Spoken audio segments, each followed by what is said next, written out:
9:05, 9:05. It's on Thursday. Yes. Very, very nice. So we're going downtown, and he's got a school top on. We're going to enroll today for Annie's third year, second semester. She's got her results through. She's doing very, very well. I mustn't turn around and tell you, because she's going to turn around and cut off my head and beat me up. Yeah, I'm going to have this a sour bullying. Oh, here we go. Here's the guards. Yesterday I bought some pineapple. Good morning. ¿Cómo está, kuya? Okay lang, kuya. Okay lang? Okay lang. Okay lang. Vlogging, kuya. Yeah. How was the pineapple? So good. So good? Yeah. Oh, I get you some more. The working district and Sasa. Oh no, not Sasa. Santa Ana. There we go. Let's see what these lovely ladies are going to try and tell me I can and can't do today. Yeah. Hey, kuya, ¿cómo está? Okay lang, sir. Okay lang? I check your bag, sir. You check my bag, okay. Yes. Come in, and this is the this is what you can and you cannot wear to school. They're ready to wear, well, they're ready to win blaze. This is what the school uniform is. Every year I've been coming here, every semester, there is a new uniform. They force you to go out and buy a uniform. Yeah, the t-shirt. So last year it was black and yellow, which is what Annie. Now it's blue or white, or the formal wear is you look like this, which means you get the shirt underneath and the collar. So, and you have to go and buy it from a certain supplier. So you turn around and go and buy it from that shop, because there's a deal. You think there's a deal, but there ain't a deal. It costs around 4,000. There we go, we're queuing. Oh, look. Everybody's queuing. Where's Antoinette?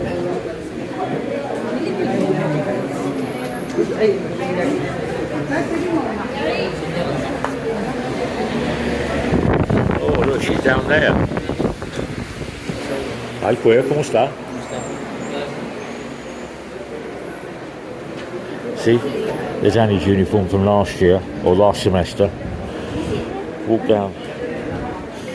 I'm going to sit down here. Ooh.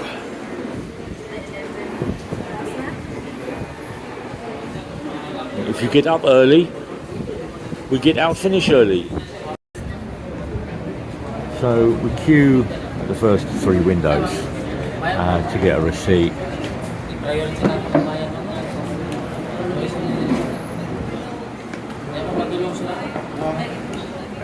Once again, they've run out of chairs. Yeah, they've run out of chairs. Hey ho, they did that last semester. As I said to Annie, if you get up early in the morning, you can turn around and miss all the queues. So there's about 50 people here waiting to get in. So it'll be about an hour. I love queues here. You can set up a sign, post office or bank. But and we're gonna. So uniform is the white and the blue this year. So we've got to go and buy stuff like that. What I tend to do with Annie is I go to Uniqlo, and then when she comes in and they turn around and start moaning, I turn around and say, well, just buy the t-shirt. Just go and buy that t-shirt. Okay, lad? Oh. Look. What are you enrolling? Yes. What are you enrolling in? BSMT. Huh? Seafarer. Seafarer. Oh. Cool, huh? You wanna do cruise ship or you wanna do cargo? Any? Any? Yeah. Any kind. It's gonna be a seafarer. Also this one. And him? Okay. So what do you want to do? A, B? Captain. Captain? Purser? Oh my God. Expectations are high to be a seafarer in the Philippines. So it's quite is it organised? I think it is organised. So the first day, you don't end up with the guards and anything, but you get people, you get the youngsters coming in, and the guards there with the fan, and they send them down here to turn around and queue. So the queue now runs along here, and they've put out some more chairs. So I'm not sitting there now, I'm standing up at the window. And then you come up this row of chairs, then you go down the other side, then you come up the other side, then you go down the other side, then you come up the other side, then you go down the other side, and then you come up against that wall. And then on the right hand side you go to a little window, I think it's window 6, and then you turn around and give your ID, and then you pay your enrolment. And if you pay cash, you get a discount. Okay. If you go on what they call monthly payment, utang, yeah, then you have your costs are spread out every month, but you pay more because you don't get the cash discount. And then once we go through that window, this is what I did last time, they give you a ticket, you go upstairs to the 3rd floor along to the other end of the building. We'll go over there in a minute. And what you turn around and do is you then get your results checked and signed off by the dean of your course. Then you come out of that office and you go to the next room to talk about your syllabus, and they'll give you 2 or 3 syllabuses and they are the hours that you start. So you can have teaching A, teaching B and teaching C, and you'll slot in to that either 8 o'clock in the morning on Monday, Wednesday and Friday, or 2 o'clock in the afternoon on Tuesday, Thursday and Saturday, and then your exams will be in relation to that study time. And then you come back down here, you give in your receipt at window 6, so you queue again, and then you come round here to window 13, 14 or 15 to make the full payment for your course. So you've made your enrolment, which starts that process, and you've made your payment, and then you start that process of enrolment, and then you come down here and you close out your enrolment with a cash payment, or you do utang, as I said, and that's how it works. And yeah, you can do online as it says there, but the problem is internet's out. It's great having online, but if you're doing online, you also need to make sure you can pay online, which means you need to have an access into a debit card or a credit card, which a lot of people here don't have because they're on a small amount of money. Their families are on a small amount of money, and they'll have a savings account in a bank, but that savings account won't come with a debit card or a credit card. So it's fantastic, this technical world outside in the third world, in the first world countries, all turn around and saying we're going to go digital. But when you don't have access to make that payment digitally, you have to pay it cash. And all of these people on their utang will come to the office behind me, window 13, 14 or 15, and each month they will pay a little bit of money, 2,000 or 3,000 pesos maximum, because it's their life. Now Annie's got school friends that struggle to make payments, and they actually go out to work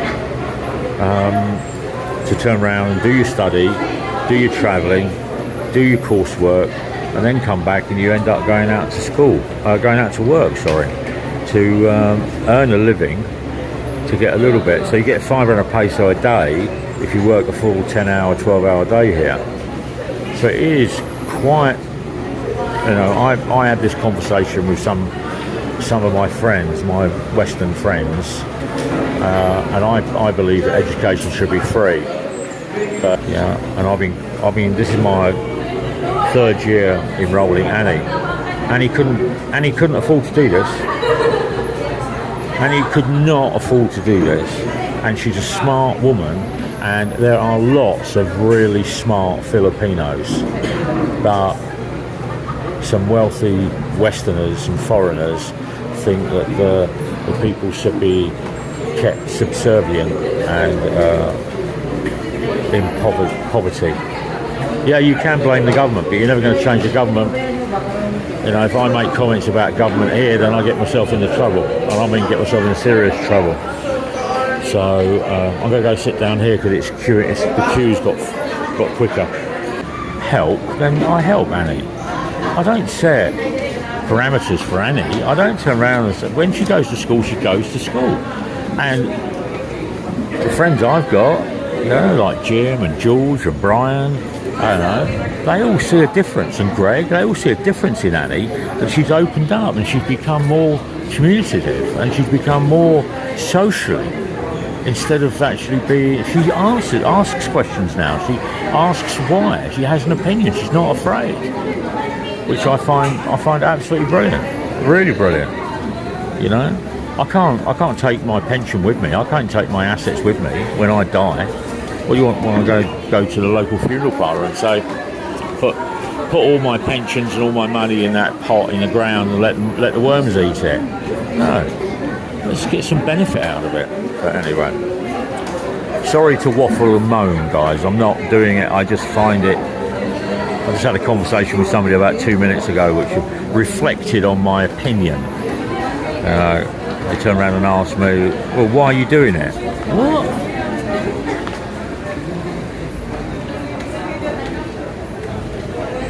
Some people, I just don't understand. Anyway. When Annie's got the payment done, we're going to go up and we'll go up to the room to do the next set of checks. And we're off. Hello, Mum. Yes, sir. I said hello. Security guard. Looks like she's eating 10 exploding bombs. Yeah, keep going. So Annie's taking me up. Oh, wait there. Annie's taking me up. They all like to stand on the stairs. So you can't actually climb the bloody stairs. Anyway, we're going to the 3rd floor. But when Annie gets sorted out with her schooling, then Annie's brother, Priyam, has a daughter called Ping Ping. And Ping Ping will come to... No.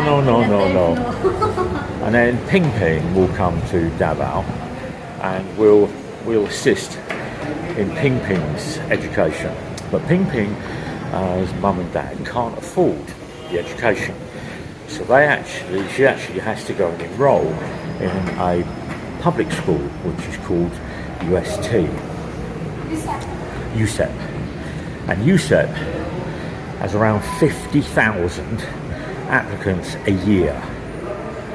But there's only 6,000 slots for all academia. So Annie's niece wants to become an accountant. So we need to overcome that. So she's going to stay here. We'll help with that. And then we'll get her into school. And we don't need to help with that. We just need to make sure she's got something left, darling. And so we have to... How do you know what's going on? Pa-clear out mo. Wala pa yung ano ba yung evaluate doon sila surveillance pero wala pa We're in for evaluation. So we've just been in this office and there's a team of people in here. This is what happens when you end up having a chargeable education system. So in here you have to go and pay 350 peso for somebody to check your grades. It's not online, so it's, you know, what you've got to do is, if it's a way of making money, you'll employ people. You know, you'll put lots of people into it. That's what you do in governments, yeah. Employ thousands of people, but they don't do anything. So Annie's got to do evaluation. We have to wait for it. We have to wait because Paul is not the program chair anymore. It's a different person. So Annie just turned around and saying, so the Dean, Paul, is no longer leading.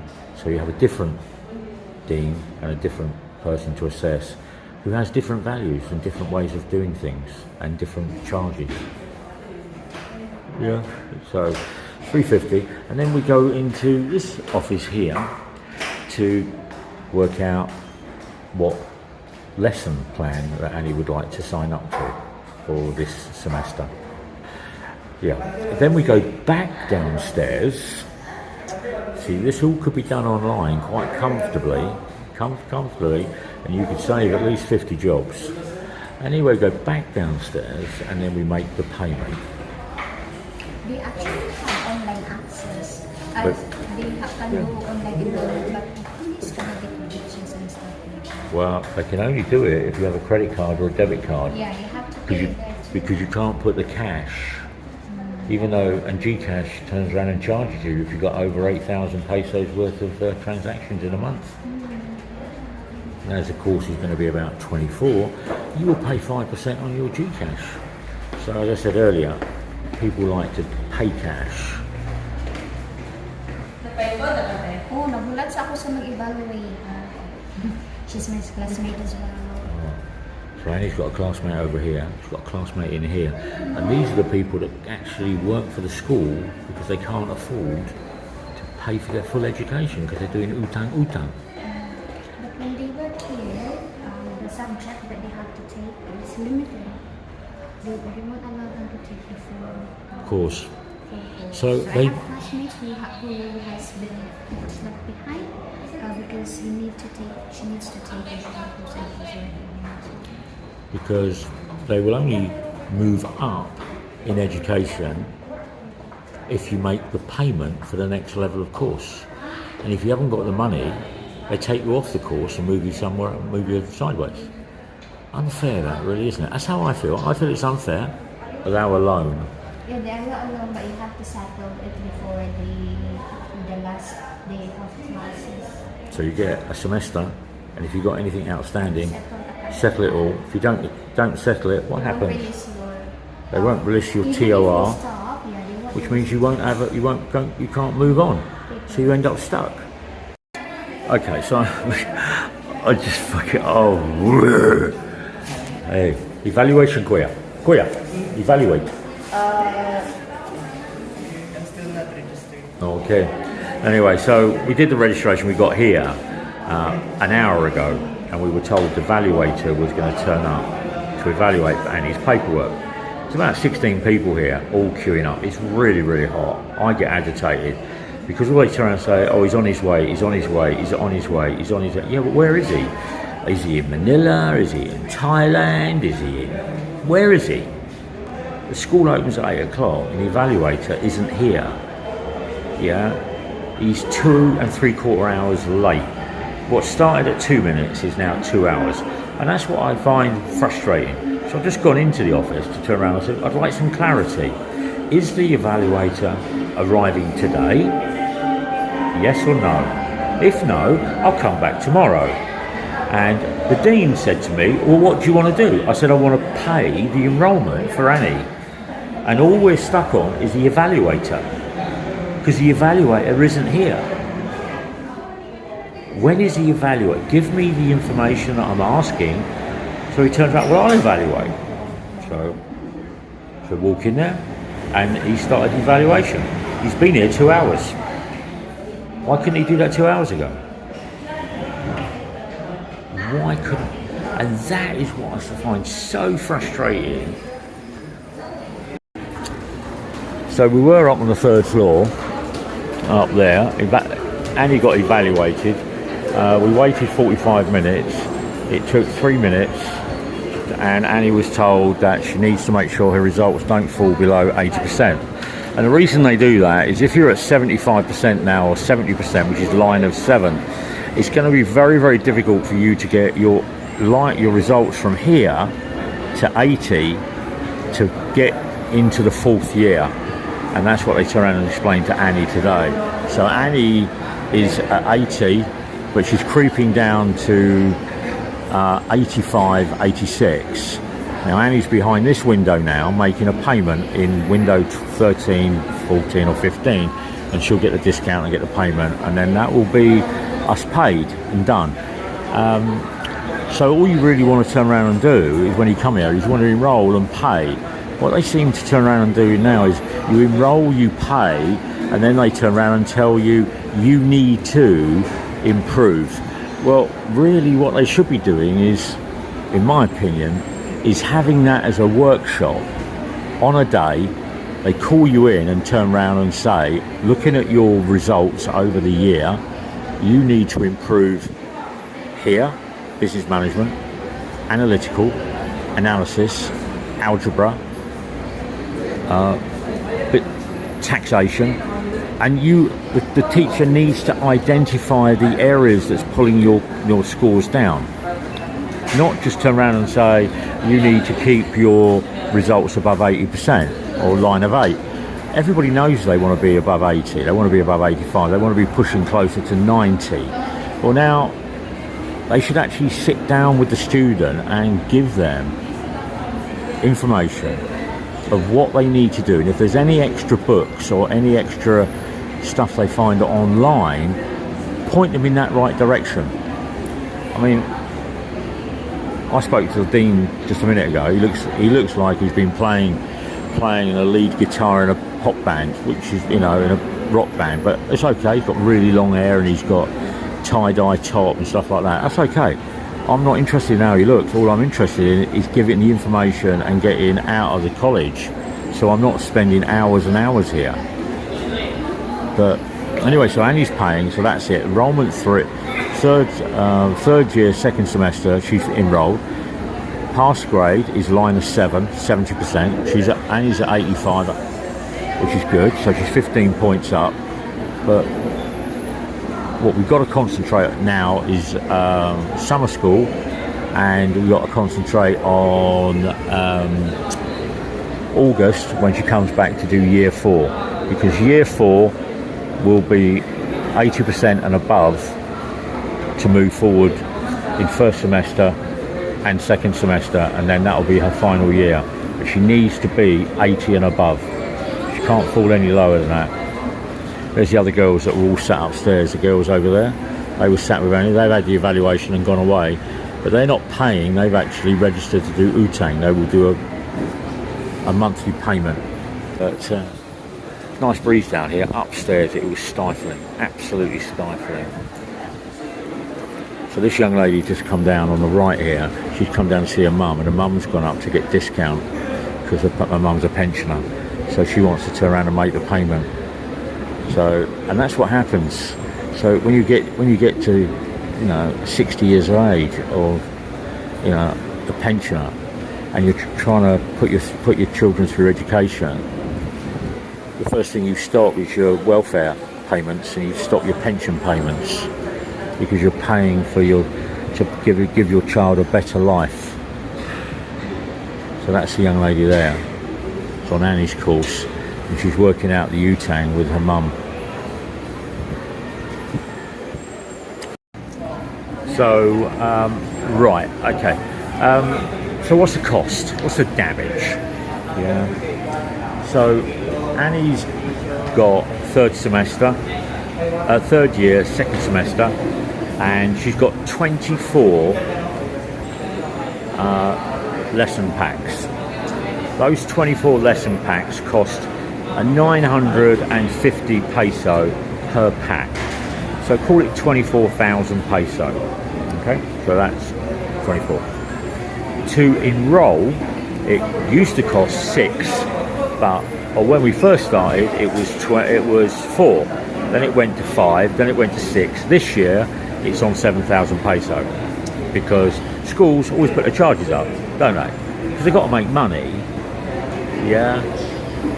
So you've got to earn more to turn around and pay. So it's 7,000 peso, and Annie gets a discount on that because she pays cash, and she got 1,200 pesos off of that. So call it 6,000 peso. So that's 6,000 peso plus the 24 for the packs.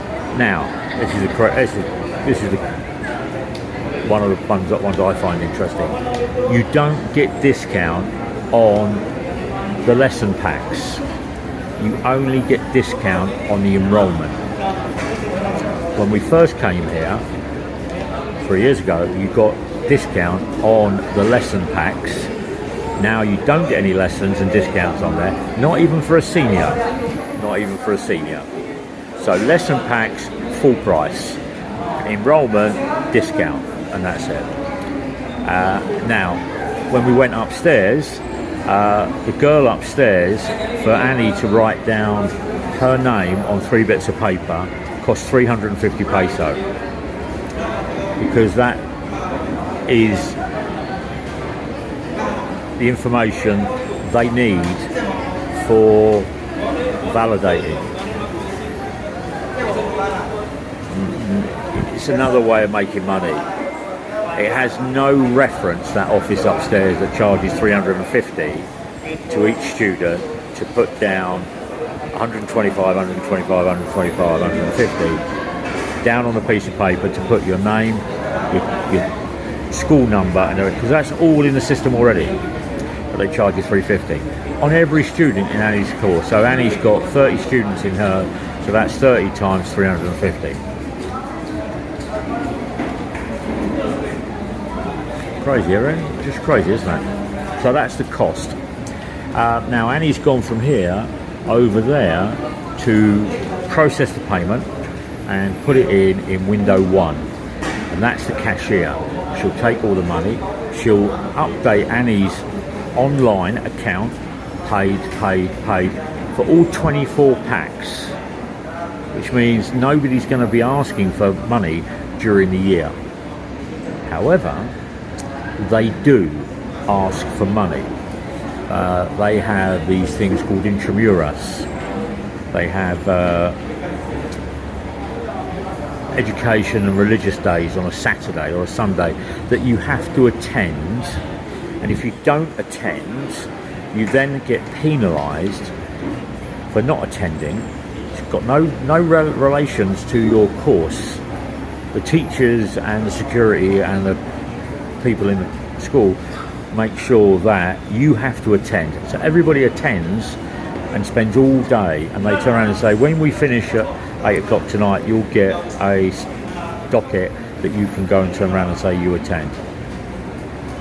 And if you don't attend, they will then turn around and want you to supply 1,000 to 1,500 pesos worth of school goods: ink, paper, pens, rubbers, erasers, whatever you want to call it, and you have to pay that. That equates to around 4,000 a semester for these religious events. I'm not against religion, great, no problem at all. But don't tell the students you have to spend 10 hours at Intramuros, yeah, doing jumpy, listening to music when they can be studying. Do you know what I mean? But that's how they want to run it. So that's another way. Now, the books that Annie will require, she'll have most probably 3 or 4 books you'll have to buy, which is about 2,000 peso for those books to get her through this second semester, 3rd year.